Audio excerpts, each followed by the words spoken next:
Merci Madame la Présidente. Je vais me placer à une échelle très opérationnelle, une échelle qui parle aux Corses de Bounivaz jusqu'à Ersa, en passant par le centre bien entendu. Donc évidemment, dire que oui, on partage un projet de société, parce que moi je crois au contraire qu'un plan de cette ampleur, il doit être la démonstration écrite d'un projet de société. Et depuis Platon et Aristote, la philosophie et la politique sont étroitement liées, contrairement à ce que l'on pourrait croire.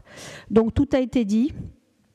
Je voulais simplement, cher Julien, d'abord vous remercier et dire quelques mots sur le volet urbanisme de ce document, qui est une des parties infimes mais importantes du volet. Il y en a d'autres très importantes que peu de Corses connaissent. Je pense au schéma de valorisation de la mer, par exemple.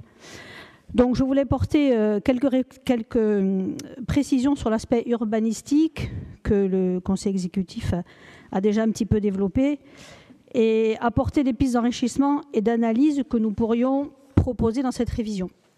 Pour cela, il est important de porter notre regard à l'échelle, la plus petite échelle de l'organisation de l'aménagement du territoire, qui est l'échelle de la commune, parce que c'est une attente forte des Corses et des acteurs en la matière, ceux qui ont la responsabilité partagée avec nous ici de l'aménagement du territoire.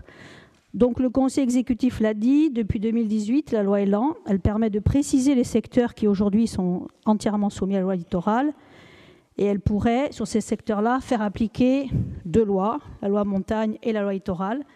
Dans cette réflexion, il faudra y associer bien sûr tous les acteurs et construire un cahier des charges qui permette aux petites communes du rural qui ont un littoral de pouvoir aussi permettre aux administrés de construire leur résidence principale. Dans certains hameaux de la montagne. Insister aussi, comme l'a dit le Conseil exécutif, sur la loi Elan. Le PADUC est aujourd'hui habilité à reconnaître, va être habilité à reconnaître des secteurs urbanisés qui pourraient être densifiés. Là également, j'insiste sur un projet de réflexion pour les petites communes rurales pauvres et exsangues. Il y en a, il n'y a pas que des communes riches en Corse. La possibilité ensemble d'identifier et de critériser les possibles densifications de ces secteurs.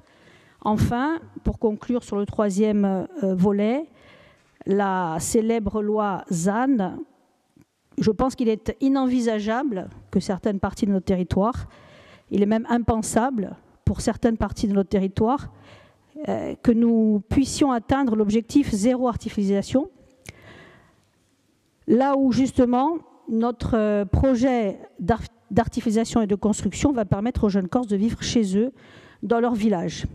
Enfin, je pense, et je conclurai là-dessus, qu'il nous faudra ensemble avoir le courage politique de rééquilibrer les territoires entre les zones urbaines et les zones rurales, déjà réduites en termes de surface à construire. Voilà quelques mots de réflexion, Madame la Présidente, sur ce sujet et ce projet. Je vous remercie. Aringraziabi. Kati Cognetti.